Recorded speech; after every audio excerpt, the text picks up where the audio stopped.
Hello student, সবাই কেমন আছো? আশা করি প্রত্যেকেই খুব ভালো এবং সুস্থ আছো। দেখো, তোমরা যারা এই বছর ক্লাস 11-এ অ্যাডমিশন নিয়েছো, তোমরা কিন্তু অলরেডি জেনে গেছো তোমাদের এই বছর থেকে নতুন পদ্ধতিতে পরীক্ষা চলবে। পাশাপাশি কিন্তু তোমাদের সিলেবাসের একটা বিরাট পরিবর্তন আনা হয়েছে। এবং তোমরা জানো ক্লাস 11-এর প্রথম পরীক্ষাটা হবে কিন্তু এমসিকিউ প্যাটার্নে। তোমরা যারা ক্লাস 11-এ ভূগোল বিষয়টা নিয়েছো, অলরেডি তোমরা পড়াশোনা শুরু করে দিয়েছো। আজকের ভিডিওয়ে আমি তোমাদের ভূগোলের সিলেবাসটা কি রয়েছে সেই বিষয় নিয়ে কথা বলবো। পাশাপাশি তোমাদের ভূগোলের এই সিলেবাসের ওপর আমি ফ্রি ক্লাস চালু করতে চলেছি। কবে থেকে ক্লাস শুরু হবে, কিভাবে ক্লাস করতে পারবে সেই বিষয়টা নিয়ে কথা বলবো। পাশাপাশি কোন বইটা কিনবে এবং তোমাদের প্রথম সেমিস্টার পরীক্ষা কোন সময় হতে পারে, এই সমস্ত বিষয়ে আজকে আলোচনা করব। চলো, সবার আগে সিলেবাসটা খুব ভালো করে বুঝে নাও। দেখো, তোমাদের ভূগোল সিলেবাসে মোটে 9টা ইউনিটের কথা বলা রয়েছে। তার মধ্যে প্রথম যে 4টি ইউনিট রয়েছে সেগুলো হলো প্রাকৃতিক ভূগোলের, পরের যে দুটো ইউনিট রয়েছে সে দুটো হলো হিউম্যান জিওগ্রাফি, এবং শেষের 3টে ইউনিট হলো ইন্ডিয়ান জিওগ্রাফি বা ভারতের ভূগোল। দেখো, একবার ইউনিটগুলোতে কি রয়েছে সেই বিষয়টা নিয়ে তোমাদের ডিটেলসে আলোচনা করে দিচ্ছি। প্রথম যে ইউনিটটা রয়েছে সেই ইউনিটের নাম হলো শাস্ত্র হিসেবে ভূগোল। কি বললাম? শাস্ত্র হিসেবে ভূগোল। এই ইউনিটে আমাদের কি পড়তে হবে? এই ইউনিটে আমাদের পড়তে হবে প্রথমেই ভূগোল বিষয়টা আসলে কি, বা ভূগোল সাবজেক্টটা কি সেই বিষয়ে আমাদের জানতে হবে। পাশাপাশি ভূগোলের পরিধি কতটা রয়েছে, বা ভূগোল, এই ভূগোল বিষয়ের মধ্যে কি কি আলোচনা হতে পারে, বা কোন কোন দিকগুলো আলোচনা হতে পারে, বা ভূগোলের মধ্যে কোন বিষয়গুলো রয়েছে সেই জিনিসটা রয়েছে। পাশাপাশি ভূগোলের লক্ষ্য বা উদ্দেশ্য কি, আমরা কেন ভূগোল পড়ব সেই জিনিসগুলো রয়েছে, এবং ভূগোলের বিভিন্ন শাখার কথা এখানে আলোচনা করা রয়েছে প্রথম অধ্যায়ে, যে অধ্যায়ের নাম হলো শাস্ত্র হিসেবে ভূগোল।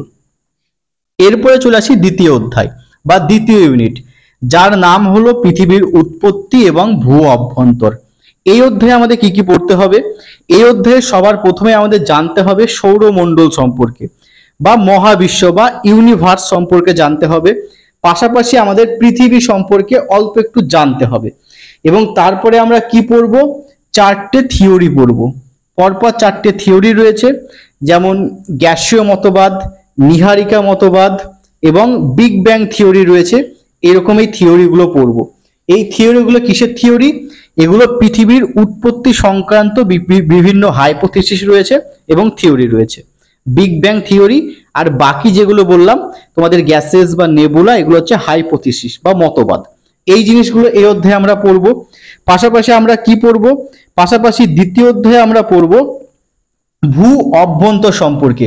আমাদের পৃথিবীর ভূ অভ্যন্তরের শ্রেণীবিভাগ সম্পর্কে পড়ব এবং প্রতিটা স্তরের বৈশিষ্ট্যগুলো সম্পর্কে ডিটেলসে পড়ব। এরপরে চলে আসি তৃতীয় অধ্যায়। তৃতীয় অধ্যায়ে আমাদের কি রয়েছে? তৃতীয় অধ্যায়ে আমাদের রয়েছে ভূমিরূপের গঠনকারী প্রক্রিয়া। কি বললাম? ভূমিরূপের গঠনকারী প্রক্রিয়া। এই অধ্যায়ে আমরা কি কি পড়ব? এই অধ্যায়ে আমরা পড়ব পৃথিবীর উৎপত্তি সংক্রান্ত বা ভূমিরূপ গঠন সংক্রান্ত বিভিন্ন প্রক্রিয়াগুলো। যেমন কিছু বহির্জাত প্রক্রিয়া রয়েছে, কিছু অন্তর্জাত প্রক্রিয়া রয়েছে। অন্তর্জাত প্রক্রিয়া কি কি? যেমন ভূমিকম্প হতে পারে, অগ্ন্যুৎপাত হতে পারে। বহির্জাত প্রক্রিয়া কি? আবহ বিকার হতে পারে। বহির্জাত প্রক্রিয়া কি? আবহ বিকার, আবহাওয়া, জলবায়ু, এরকম বিভিন্ন কারণ হতে পারে। আর অন্তর্জাত প্রক্রিয়া তোমার পাতের সঞ্চালন হতে পারে, অগ্ন্যুৎপাত হতে পারে, ভূমিকম্প হতে পারে। তো এই ধরনের প্রক্রিয়াগুলো সম্পর্কে আমরা এই অধ্যায়ে পড়ব। পাশাপাশি কি পড়ব? পাশাপাশি আমরা এই অধ্যায়ে ভূমি যে প্রক্রিয়াগুলোর কারণগুলো সম্পর্কে পড়ব এবং এইগুলো কিভাবে পৃথিবীর ভূমিরূপের গঠনের পরিবর্তন করছে সেই বিষয়টাও জানব। এরপরে চলে আসি চতুর্থ ইউনিট। চতুর্থ ইউনিটে কি রয়েছে? আবহাওয়া ও জলবায়ু। চতুর্থ ইউনিটে রয়েছে আবহাওয়া ও জলবায়ু। এই অধ্যায়ে আমাদের কি কি পড়তে হবে? এই অধ্যায়ে আমাদের পড়তে হবে, প্রথমে যেটা দেখব সেটা হচ্ছে আমাদের বায়ুমণ্ডল। এবং বায়ুমণ্ডল কি, বায়ুমণ্ডলে উপাদান কি কি রয়েছে এবং বায়ুমণ্ডলের গঠন কিভাবে হচ্ছে, এই জিনিসটা আমরা এই অধ্যায়ে দেখব। কি বললাম? বায়ুমণ্ডল সম্পর্কে দেখব। প্রথমেই দেখব বায়ুমণ্ডল সম্পর্কে। বায়ুমণ্ডল কি, বায়ুমণ্ডলে উপাদান কি কি রয়েছে এবং বায়ুমণ্ডলের বৈশিষ্ট্য কি রয়েছে। পাশাপাশি দেখব বায়ুমণ্ডলে বিভিন্ন স্তর বিন্যাস সম্পর্কে। তোমরা জানো আমাদের এই বায়ুমণ্ডলকে বিভিন্ন স্তরে ভাগ করা হয়, ক্লাস 10-এ আমরা পড়েছিলাম troposphere, stratosphere, mesosphere, thermosphere, exosphere, এরকম বিভিন্ন স্তরে ভাগ করা হয়। তো এই স্তরগুলো সম্পর্কে জানবো এবং এই স্তরগুলোর বৈশিষ্ট্য সম্পর্কে আমরা এই অধ্যায়ে জানবো। পাশাপাশি আরো একটা বিষয় আমাদের পড়তে হবে, সেটা হচ্ছে ওজোন স্তর। ওজোন স্তর যেটা স্ট্র্যাটোস্ফিয়ারে রয়েছে, এই ওজোন স্তর সম্পর্কেও আমাদের এই অধ্যায়ে পড়তে হবে। ওজোন স্তরে কি কি পড়বো, ওজোন গ্যাস কি বা ওজোন স্তর কি, ওজোন স্তর আমাদের কিভাবে সাহায্য করছে, এই বিষয়টা আমরা এই অধ্যায়ে দেখে নেব। এরপরে চলে আসি হিউম্যান জিওগ্রাফি। হিউম্যান জিওগ্রাফির প্রথম ইউনিটটা রয়েছে মানবীয় ভূগোলের পরিধি ও বিষয়বস্তু। অর্থাৎ হিউম্যান জিওগ্রাফি কি বা মানবীয় ভূগোল কি সেটা আমাদের প্রথমে দেখতে হবে। তারপরে আমরা দেখব মানবীয় ভূগোলের পরিধি কতটা রয়েছে, বা এই মানবীয় ভূগোল বা হিউম্যান জিওগ্রাফির মধ্যে কি কি বিষয় আলোচনা করা যেতে পারে বা কি কি বিষয় আলোচনা করা রয়েছে। পাশাপাশি হিউম্যান জিওগ্রাফির লক্ষ্য ও উদ্দেশ্য সম্পর্কে জানবো।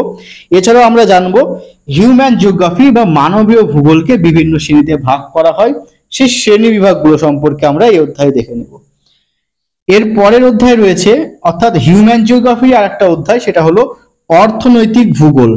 অর্থনৈতিক ভূগোলে আমরা কি দেখব, আমরা আমাদের অর্থনীতিকে 5 ভাগে ভাগ করা হয়ে থাকে, এই 5টা ভাগ সম্পর্কে দেখব, বা মানুষের কাজের ভিত্তিতে অর্থনীতি বা অর্থনৈতিক ক্রিয়াকর্মকে 5টা ভাগে ভাগ করা হয়। এই 5টা ভাগ সম্পর্কে দেখব, 5টা ভাগের বৈশিষ্ট্য সম্পর্কে দেখব। পাশাপাশি আমরা এই অধ্যায়ে কি দেখব, এই অধ্যায়ে আমরা কৃষিকাজ সম্পর্কে পড়বো, বাণিজ্য সম্পর্কে পড়বো। কৃষিকাজের আবার বিভিন্ন ভাগ রয়েছে, নিবিড় কৃষি, ব্যাপক কৃষি, নিবিড় কৃষি, ব্যাপক কৃষি, ঝুম চাষ, ধাপ চাষ, এরকম বিভিন্ন কৃষিকাজের পদ্ধতিগুলো রয়েছে, সেই পদ্ধতিগুলো সম্পর্কে দেখব। আমরা ব্যবসা বাণিজ্য সম্পর্কে দেখব এবং পৃথিবীর বেশ কিছু অঞ্চলের কৃষিকাজ সম্পর্কে দেখব। যেমন ধরো পাকিস্তানে তুলা চাষ রয়েছে, যেমন শ্রীলঙ্কায় চা চাষ রয়েছে, যেমন মালয়েশিয়ায় পাম চাষ রয়েছে, এরকম বেশ কিছু অঞ্চলে ভিয়েতনামে কফি চাষ রয়েছে, এইরকম বেশ কিছু অঞ্চলের কৃষিজ ফসল চাষগুলো সম্পর্কে দেখব। এরপরে চলে আসি 7ম অধ্যায়, যেখানে রয়েছে ভারতবর্ষ। এখানে আমরা কি দেখব, এখানে আমরা ভারতবর্ষের অবস্থান কোথায় রয়েছে দেখব, ভারতবর্ষের চতুর্সীমায় কি কি দেশ রয়েছে, কোন কোন মহাসাগর রয়েছে সেগুলো সম্পর্কে দেখব।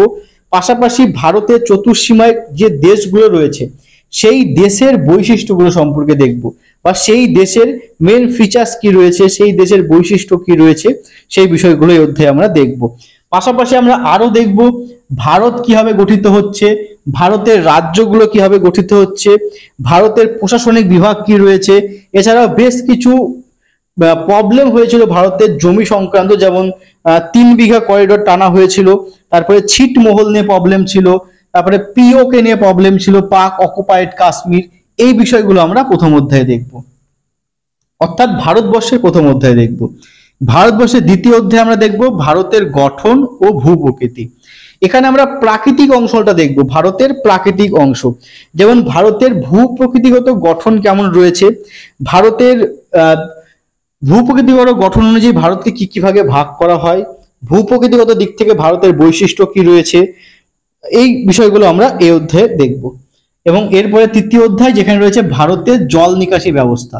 এই অধ্যায়ে আমরা কি কি দেখব, এই অধ্যায়ে আমরা দেখব ভারতের বিভিন্ন নদ নদীগুলো সম্পর্কে, নদ নদীগুলো কোথায় উৎপত্তি লাভ করছে, নদ নদীগুলো ভারতের জনজীবনে কিভাবে সাহায্য করছে, নদী ছাড়াও বিভিন্ন হ্রদগুলো সম্পর্কে পড়ব, বিভিন্ন ঝর্ণা বা বিভিন্ন যে জলপ্রপাতগুলো রয়েছে সেই জলপ্রপাতগুলো সম্পর্কে পড়ব, এবং নদ নদীর যে বিস্তার সেই বিস্তারটা কিভাবে রয়েছে বা নদ নদীর যে শ্রেণীবিভাগ সেই সম্পূর্ণ বিষয়গুলো আমরা এই অধ্যায়ে দেখব। তো এই ছিল তোমাদের ভূগোলের মোট সিলেবাস। এবার বলে দিই, তোমাদের ভূগোলের পরীক্ষাটা হবে এমসিকিউ প্যাটার্নে পরীক্ষা হবে। এমসিকিউ প্যাটার্নে পরীক্ষা হবে, 35 নম্বরে তোমাদের থিওরি পরীক্ষা দিতে হবে এবং 15 নাম্বার থাকবে প্র্যাকটিক্যাল। প্র্যাকটিক্যালটা সম্পর্কে তোমাদের পরের দিন আলোচনা করে দেব। এই 35টা কোশ্চেন পড়তে গেলে তোমাকে প্রতিটা চ্যাপ্টার খুব ভালো করে খুঁটে খুঁটে পড়তে হবে, এবং এটুকু তোমাদের বলে রাখি, এই 35টার মধ্যে কোনো কিন্তু অথবা পাবে না, অর্থাৎ 35টা প্রশ্ন দিবে, 35টাই তোমাকে করে আসতে হবে এবং সঠিক করে আসলে অবশ্যই 1 নাম্বার করে পাবে। তোমাদের পরীক্ষা কোন মাসে হতে পারে? দেখো, পরীক্ষা তোমাদের হতে পারে নভেম্বর মাসের শুরুর দিকে, অর্থাৎ যে সময় মাধ্যমিক এবং উচ্চ মাধ্যমিকের টেস্ট পরীক্ষা চলবে তাদের সঙ্গেই তোমাদের পরীক্ষাটা হয়ে যাওয়ার সব থেকে বেশি চান্স রয়েছে, বা তার আগেও কিন্তু হয়ে যেতে পারে, কারণ তোমাদের মার্চ মাসে আবার সেকেন্ড সেমিস্টার পরীক্ষা চলবে। হাতে কিন্তু একদম সময় খুব একটা বেশি নেই এবং চ্যাপ্টার কিন্তু অনেকগুলো রয়েছে, প্রচুর পড়তে হবে। তাই বারবার বলছি, খুব ভালো করে পড়াশোনা শুরু করে দাও। আর দেখো, আগে পরীক্ষা কি হতো, বড় কোশ্চেন থাকতো, বড় কোশ্চেন সাজেশন করে পড়ে পরীক্ষায় ভালো নাম্বার তোলা যেত, কিন্তু এখন শুধুমাত্র এমসিকিউ রয়েছে। এখানে কিন্তু তুমি সাজেশনও কিছু করতে পারবে না, এখানে তোমাকে সবটা পড়তে হবে এবং খুব ভালো করে পড়তে হবে।